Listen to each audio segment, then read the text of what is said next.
আজকের দিনে আমাদের নিজেদের সাফল্যই শত্রু তৈরি করে। আপনি যত বেশি সাফল্য অর্জন করবেন, আপনার শত্রুও তত বাড়বে। এটা কোনো ছোটখাটো ব্যাপার নয় যে অন্যের সাফল্যে খুশি হওয়ার পরিবর্তে মানুষ ঈর্ষা পোষণ করে। এই ঈর্ষার কারণেই তারা শত্রুতে পরিণত হয় এবং অধিক সফল ব্যক্তিকে নিচে নামিয়ে ধ্বংস করার জন্য দিনরাত কাজ করে। শত্রু যদি আমাদের চেয়ে দুর্বল হয়, তবে আমরা সহজেই তাকে পরাজিত করি। সে যদি বুদ্ধিমান হয়, তবে তাকে পরাজিত করা অসম্ভব হয়ে পড়ে। এখন প্রশ্ন ওঠে, এমন শত্রুদের কিভাবে মোকাবিলা করা যায়? বন্ধুরা, আজকের ভিডিওতে আমি আপনাদের আচার্য চাণক্যের এমন কিছু নীতির কথা বলতে যাচ্ছি, যা ব্যবহার করে আপনারা সবচেয়ে শক্তিশালী শত্রুকেও পরাজিত করতে পারবেন। তাই ভিডিওটি অবশ্যই শেষ পর্যন্ত দেখবেন। সর্বাগ্রে, কিন্তু শত্রু যদি আমাদের চেয়ে শক্তিশালী বা ধনী হয়, আচার্য চাণক্য বলেন যে যদি কেউ আপনাকে অপমান করে, আপনার সম্পর্কে খারাপ কথা বলে, তবে আপনার রাগ প্রকাশ না করে শান্তি বজায় রাখা উচিত। কারণ যে ব্যক্তি শান্তভাবে তার শত্রুকে পরাজিত করার কৌশল তৈরি করে, সেই ব্যক্তিকে চেনা অসম্ভব। আপনারা নিশ্চয়ই পড়েছেন যখন নন্দ মহারাজ রাজসভায় আচার্য চাণক্যকে অপমান করেছিলেন, তখন চাণক্য নীরবে সেই অপমান হজম করেছিলেন। কিন্তু তিনি মনে মনে স্থির করে নিয়েছিলেন যে এখন তাকে এই ব্যক্তিকে রাজা থেকে প্রজায় পরিণত করতে হবে। তিনি নীরবে একটি কৌশল তৈরি করেন এবং এক সাধারণ শিশু চন্দ্রগুপ্তকে রাজা বানান। এ কারণেই বলা হয় যে রাগ মানুষকে নির্বোধ করে তোলে। রাগের বশে মানুষ তার চিন্তা ও বোধশক্তি হারিয়ে ফেলে। তাই তুমি যাই করো না কেন, তা শান্তভাবে এবং ভেবে চিন্তে করো, যাতে তোমার শত্রু এর সুযোগ নিতে না পারে। শত্রুর সবচেয়ে বড় ছলনা হলো তুমি কোনো প্রতিক্রিয়া দেখাও না। যখন শত্রু তোমাকে বারবার হয়রানি করে, তোমাকে উস্কে দেওয়ার চেষ্টা করে এবং তোমাকে রাগানোর জন্য সম্ভাব্য সব রকম কৌশল ব্যবহার করে, তখন তোমার প্রথম এবং সবচেয়ে বিপজ্জনক পদক্ষেপটি হলো নিজের আবেগের ওপর সম্পূর্ণ নিয়ন্ত্রণ বজায় রাখা। কারণ সত্যিটা হলো, শত্রু তোমার শক্তিতে নয়, বরং তোমার প্রতিক্রিয়ায় জয়ী হয়। সে চায় তুমি রাগের বশে কোনো ভুল করো। সে চায় তুমি রাগের মাথায় এমন কোনো পদক্ষেপ নাও যা তোমার ভাবমূর্তি নষ্ট করবে, তোমার ক্ষতি করবে, আর সে নিজে অক্ষত অবস্থায় পার পেয়ে যাবে। তাই যখন তুমি তার কার্যকলাপের মুখে শান্ত থাকো, যখন কোনো প্রতিক্রিয়া না দেখিয়ে তার প্রতিটি আক্রমণ সহ্য করো, তখন তুমি তার পুরো খেলাটাই নষ্ট করে দাও। কারণ সে আশা করে তুমি সঙ্গে সঙ্গে প্রতিক্রিয়া দেখাবে, তুমি চিৎকার করবে, তুমি লড়াই করবে। কিন্তু যখন তুমি কিছুই করো না, তখন তার মন বিভ্রান্ত হয়ে যায়। সে ভাবতে শুরু করে তুমি কেন রেগে যাচ্ছ না, তোমার ভেতরে কি চলছে। আর এটাই তার সবচেয়ে বড় পরাজয়ের সূচনা। চাণক্য নীতিতেও বলা হয়েছে, যিনি নিজের মনকে নিয়ন্ত্রণ করেন তাকে পরাজিত করা প্রায় অসম্ভব। কারণ তিনি কখনো তাড়াহুড়ো করে সিদ্ধান্ত নেন না। তিনি প্রতিটি পরিস্থিতি বোঝেন এবং তারপর সঠিক সময়ে সঠিক পদক্ষেপ নেন। তাই যদি আপনার শত্রু আপনাকে বারবার অপমান করার চেষ্টা করে, আপনাকে উস্কে দেয়, তবে সে যা চায় ঠিক তাই তাকে দেবেন না, অর্থাৎ আপনার প্রতিক্রিয়া। পরিবর্তে দিন তাকে নীরবতা, আপনার স্থিরতা, আপনার আত্মনিয়ন্ত্রণ। কারণ যখন আপনি শান্ত থাকেন, তখন আপনি পরিস্থিতিটা আরও ভালোভাবে বুঝতে পারেন। আপনি দেখতে পান অন্য ব্যক্তিটি আসলে কি চায়, তাদের দুর্বলতাগুলো কি, তাদের আসল উদ্দেশ্য কি, এবং তারপর আপনি সেই অনুযায়ী আপনার পরবর্তী পদক্ষেপের পরিকল্পনা করতে পারেন। মনে রাখবেন যে রাগ এমন একটি অস্ত্র যা দেখতে শক্তিশালী মনে হলেও আসলে আপনাকে দুর্বল করে দেয়। অন্যদিকে শান্ত ভাব এমন একটি শক্তি যা বাইরে থেকে দুর্বল মনে হলেও ভেতর থেকে আপনাকে অপরাজেয় করে তোলে। তাই পরের বার যখন কেউ আপনাকে উস্কে দেবে, আপনার বিরুদ্ধে কথা বলবে বা আপনাকে ছোট করার চেষ্টা করবে, তখন সঙ্গে সঙ্গে প্রতিক্রিয়া দেখাবেন না। নিজেকে থামান, একটি গভীর শ্বাস নিন এবং মুহূর্তটিকে কেটে যেতে দিন। কারণ সেই মুহূর্তটি আপনার আসল পরীক্ষা। আর যদি আপনি সেই পরীক্ষায় উত্তীর্ণ হন, তবে বুঝবেন যে আপনি অর্ধেক যুদ্ধ জিতে গেছেন। শত্রুকে পরাজিত করার জন্য সবসময় তলোয়ারের প্রয়োজন হয় না। কখনো কখনো কেবল আপনার নীরবতাই তাদের সবচেয়ে শক্তিশালী আঘাত হয়ে ওঠে।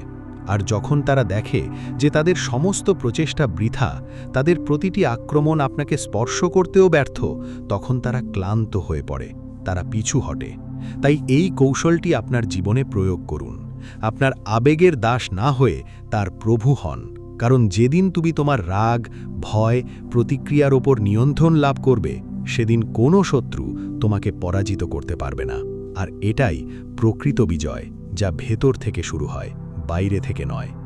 দ্বিতীয়ত, যদি তোমার শত্রু তোমার চেয়ে শক্তিশালী হয় এবং তাকে দেখা না যায়, তবে সেই সবচেয়ে বিপজ্জনক। এমন পরিস্থিতিতে তুমি সরাসরি তার কোনো ক্ষতি করতে পারবে না। অতএব তাকে পরাজিত করার জন্য তোমাকে গোপনে নজর রাখতে হবে। কারণ যে শত্রুকে দেখা যায় না, তার মানে হলো সে বাইরে তোমার বন্ধু সাজার ভান করে, কিন্তু আড়ালে তোমার নামে কুৎসা রটায়। সে তোমাকে ধ্বংস করার ষড়যন্ত্র করে এবং তোমার সাথে থেকে তোমার প্রতিটি কাজে বাধা দেওয়ার চেষ্টা করে। তুমি এই ধরনের মানুষদের থেকে যত দূরে থাকবে, তোমার জন্য ততই মঙ্গল। অতএব প্রথমত, গোপনে এই ধরনের মানুষদের চিহ্নিত করো, কারণ তোমার সবচেয়ে কাছের বন্ধুও তোমার শত্রু হতে পারে, আর এমন শত্রুকে পরাজিত করা কঠিন। চাণক্য বলেন, নিজের উদ্দেশ্য গোপন রাখো। শত্রুকে কখনো জানতে দিও না তুমি কি ভাবছ এবং তোমার পরবর্তী পদক্ষেপ কি হবে। যখন শত্রু ক্রমাগত আপনার প্রতিটি পদক্ষেপ পর্যবেক্ষণ করছে, আপনার কথা বিশ্লেষণ করছে এবং আপনার প্রতিটি চালের অর্থ বোঝার চেষ্টা করছে, তখন সবচেয়ে বিপজ্জনক ও কার্যকর কৌশল হল আপনার উদ্দেশ্য সম্পূর্ণরূপে গোপন রাখা। কারণ শত্রু একবার বুঝে গেলে যে আপনি কি করতে চলেছেন, তোমার পরিকল্পনা কি, তোমার চিন্তাভাবনা কোন দিকে যাচ্ছে, সে মুহূর্তে সে তোমার বিরুদ্ধে তার পরিকল্পনা শুরু করে। সে তোমার দুর্বলতার সুযোগ নেয় এবং যেখানে তুমি সবচেয়ে দুর্বল, সেখানেই তোমাকে আঘাত করে। এ কারণেই একজন জ্ঞানী ব্যক্তি কখনো তার আসল উদ্দেশ্য প্রকাশ করেন না। বাইরে থেকে তাকে যতটা সহজ ও শান্ত মনে হয়, তিনি ঠিক ততটাই গভীর এবং কৌশলী। চাণক্য নীতিতেও স্পষ্টভাবে বলা হয়েছে যে তোমার লক্ষ্য, পরিকল্পনা ও কৌশল সর্বদা গোপন রাখা উচিত, কারণ পৃথিবীর সবাই তোমার সাফল্যে খুশি হয় না। এমন কিছু লোক আছে যারা তোমার উন্নতিতে ঈর্ষান্বিত এবং যে কোনো সুযোগে তোমাকে নিচে নামানোর চেষ্টা করবে।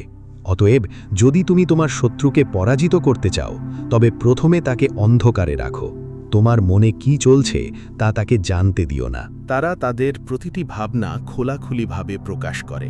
সেই সুযোগগুলো মাঝপথেই থেমে যায়, কারণ তাদের চারপাশে এমন মানুষ থাকে যারা তাদের শক্তি শুষে নেয়, নিরুৎসাহিত করে বা তাদের পরিকল্পনা নষ্ট করে দেয়। অন্যদিকে যারা নীরবে কাজ করে এবং কোনো হইচই না করে এগিয়ে যায়, তারা হঠাৎ এমন বড় সাফল্য অর্জন করে যে সারা বিশ্ব অবাক হয়ে যায়।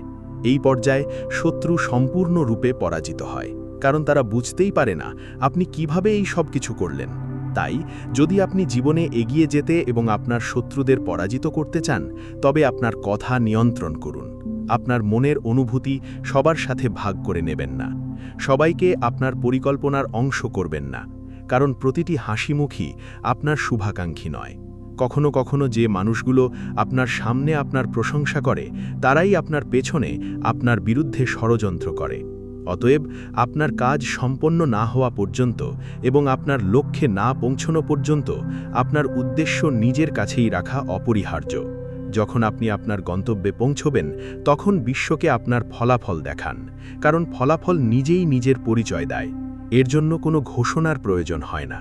মনে রাখবেন, একটি সিংহ কখনো তার শিকারের কথা ঘোষণা করে না। এটি নীরবে সঠিক মুহূর্তের জন্য অপেক্ষা করে এবং তারপর এক আঘাতে সব কিছু ধ্বংস করে দেয়। একইভাবে আপনাকেও আপনার উদ্দেশ্য গোপন রাখার অভ্যাস গড়ে তুলতে হবে।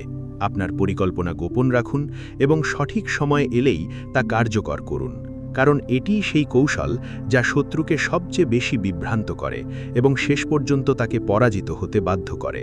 অতএব আজ থেকে কম কথা বলার, বেশি চিন্তা করার এবং বেশি কাজ করার সংকল্প করুন, কারণ যে তার উদ্দেশ্য গোপন রাখে সেই আসল খেলোয়াড় এবং শেষ পর্যন্ত জয়ী হয়। তৃতীয়ত, আচার্য চাণক্য বলেন যে একজন জ্ঞানী ব্যক্তি কখনো সে অহেতুক তর্কে তার শক্তি নষ্ট করে না। সে তার লক্ষ্যে মনোনিবেশ করে এবং নিজের কাজের মাধ্যমে পৃথিবীকে জবাব দেয়। তাই যদি কেউ আপনার বিরুদ্ধে কথা বলে, তাকে বলতে দিন। যদি কেউ আপনাকে ভুল বোঝে, তাকে বুঝতে দিন। আপনাকে সবার কাছে জবাব দিতে হবে না, কারণ সবাই আপনার সত্যকে বুঝতে সক্ষম নয়। আপনার আসল জবাব হবে আপনার কাজ, আপনার অগ্রগতি, আপনার সাফল্য। আর যখন এই সব কিছু প্রকাশিত হবে, যখন তা আসবে, তখন কাউকে কিছু বলতে হবে না।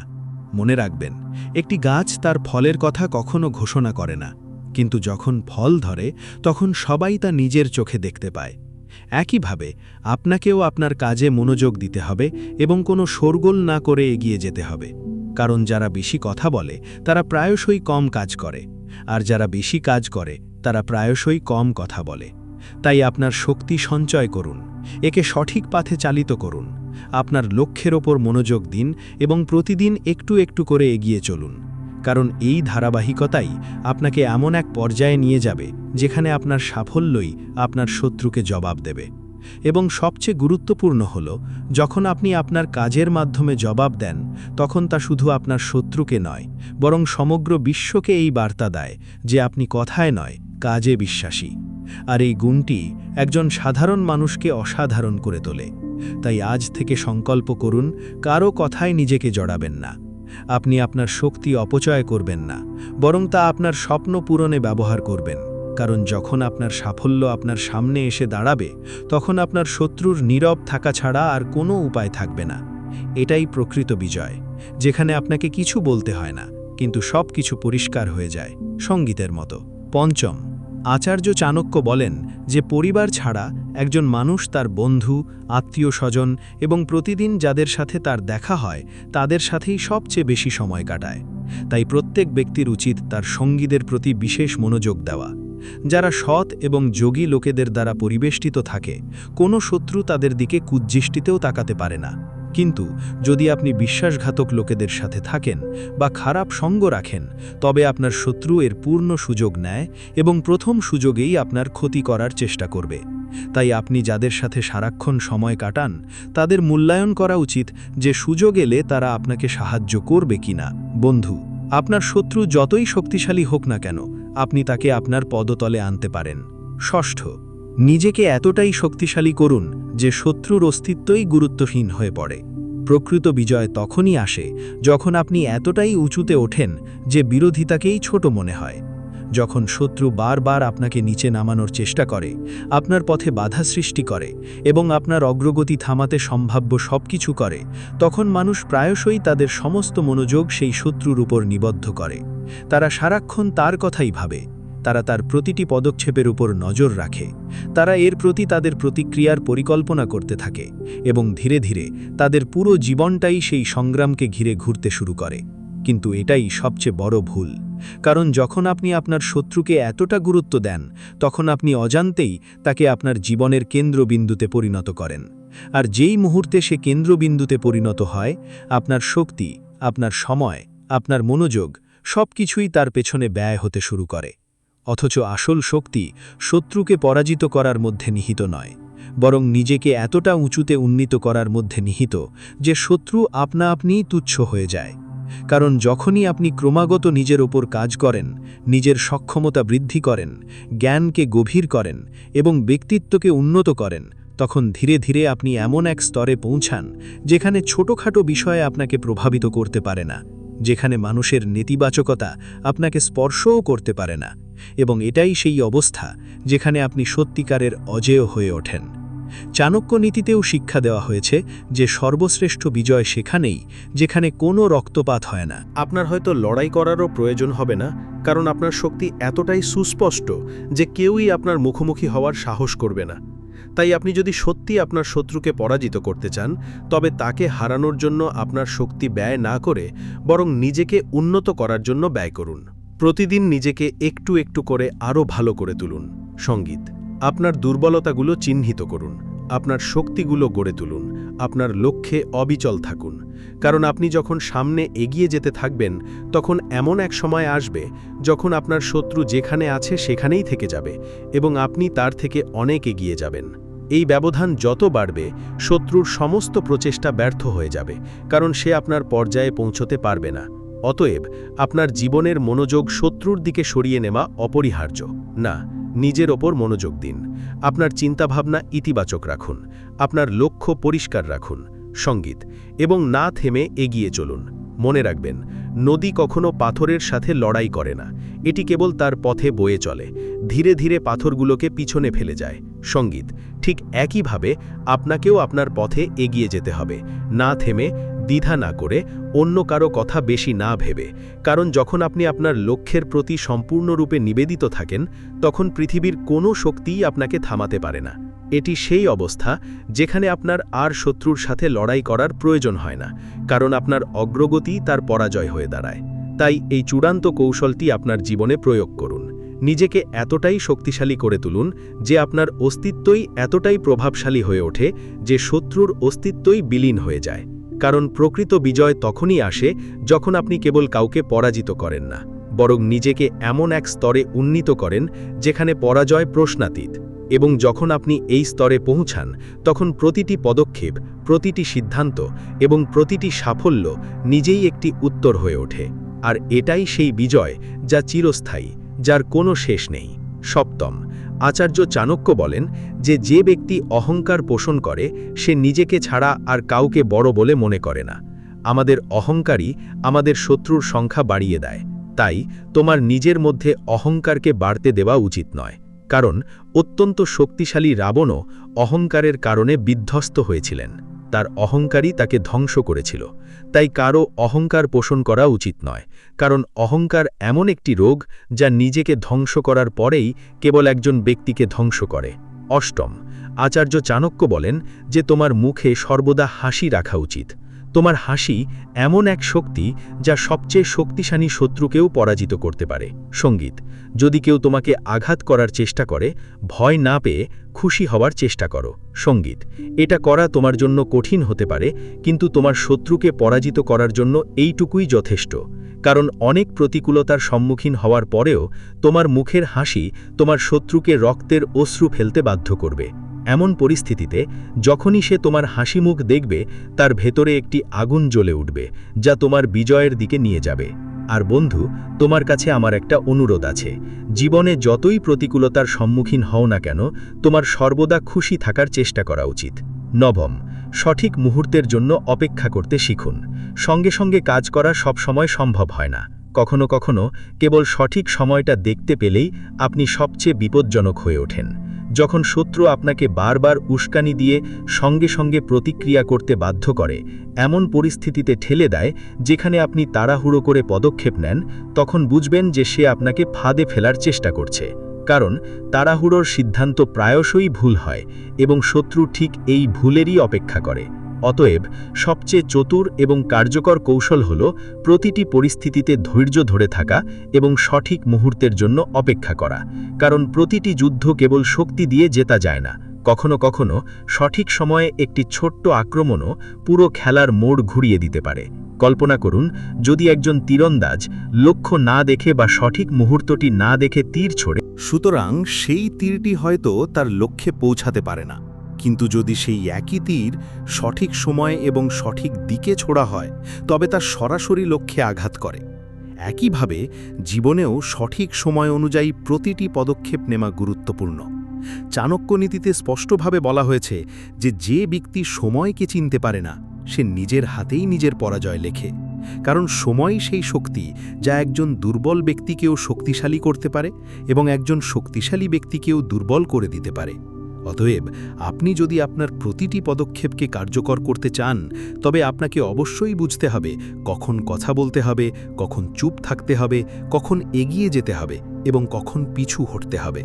কারণ কখনো কখনো পিছু হটাটাও পরাজয় নয়, বরং এক বৃহত্তর বিজয়ের প্রস্তুতি।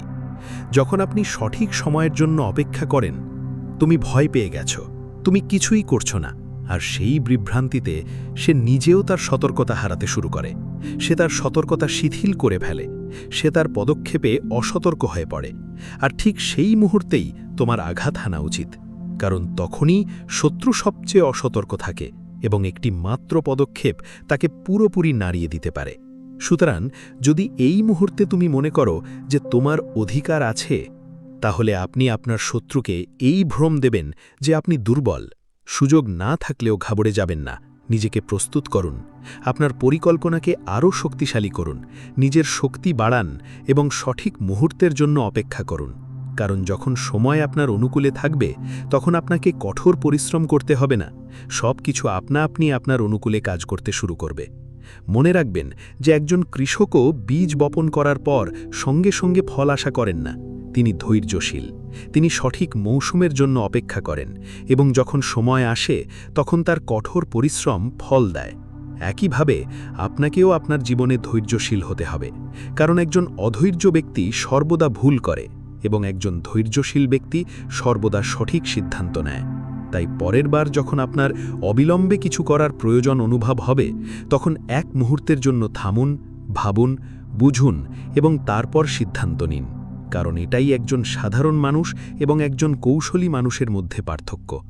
আর একবার যখন আপনি এই শিল্পে পারদর্শী হয়ে উঠবেন, তখন আপনি কেবল আপনার শত্রুকেই নয়, প্রতিটি পরিস্থিতিকেই আপনার অনুকূলে আনতে পারবেন। তাই এটিকে আপনার জীবনের একটি অংশ করে তুলুন। সময়ের মূল্য বুঝুন, সঠিক সুযোগের জন্য অপেক্ষা করুন এবং যখন তা আসবে তখন পূর্ণ আত্মবিশ্বাসের সাথে আঘাত হানুন, কারণ সেই আঘাতই হবে সবচেয়ে কার্যকর এবং আপনার বিজয়ের গল্প লিখবে। দশম, চাণক্যের নীতি অনুসারে প্রত্যেক ব্যক্তির আসক্তির মতো খারাপ অভ্যাস থেকে দূরে থাকা উচিত। যারা মাদকাসক্ত তারা তাদের শত্রুদের কাছে সহজেই পরাজিত হয়, কারণ যখন একজন ব্যক্তি নেশাগ্রস্ত থাকে তখন সে তার বুদ্ধিমত্তা সঠিকভাবে ব্যবহার করতে পারে না। এমন পরিস্থিতিতে তারা কোনো না কোনো ভুল করে বসে, যার সুযোগ আপনার শত্রুরা নেয়। অতএব বন্ধু, আজই তোমার যে কোনো খারাপ অভ্যাস ত্যাগ করো, অন্যথায় একদিন তুমি নিশ্চিতভাবে ধ্বংস হয়ে যাবে। একাদশ, শত্রুকে তার নিজের ফাঁদে ফেলো, তার কৌশল বোঝো এবং সেভাবেই তাকে পরাজিত করো। যখন শত্রু বারবার তোমার বিরুদ্ধে পরিকল্পনা করে, তখন সে তোমাকে পরাজিত করার জন্য বিভিন্ন পদ্ধতি ব্যবহার করে। তোমার সামনে এক কাজ করে এবং তোমার পিছনে আরেক কাজ করে। তখন শুধু আত্মরক্ষা যথেষ্ট নয়, কারণ তুমি যদি কেবল আত্মরক্ষা করো তবে খেলা চলতেই থাকবে। কিন্তু বিজয় সর্বদা তারই হয় যে এগিয়ে যায় এবং খেলার নিয়ন্ত্রণ নেয়। তাই সবচেয়ে কার্যকর এবং বুদ্ধিদীপ্ত পদক্ষেপ হল তোমার শত্রুর প্রতিটি পদক্ষেপ সতর্কভাবে লক্ষ্য করো, তাকে বোঝো, তার চিন্তাভাবনা আয়ত্ত করো এবং তারপর তাকে তার নিজের ফাঁদে ফেলো। কারণ যখন একজন মানুষ তার নিজের কৌশলের ফাঁদে আটকা পড়ে তখন সে সবচেয়ে বেশি ভেঙে পড়ে। সে বুঝতে পারে না তার সাথে কি হলো, আর ঠিক সেই মুহূর্তেই তার পরাজয় নিশ্চিত হয়ে যায়। কিন্তু এটা সহজ নয়, এর জন্য তোমাকে অত্যন্ত ধৈর্যশীল হতে হবে। তোমাকে সব কিছু খুব সতর্কভাবে পর্যবেক্ষণ করতে হবে। তোমাকে বুঝতে হবে সে কখন কি করে, কোন মানুষগুলো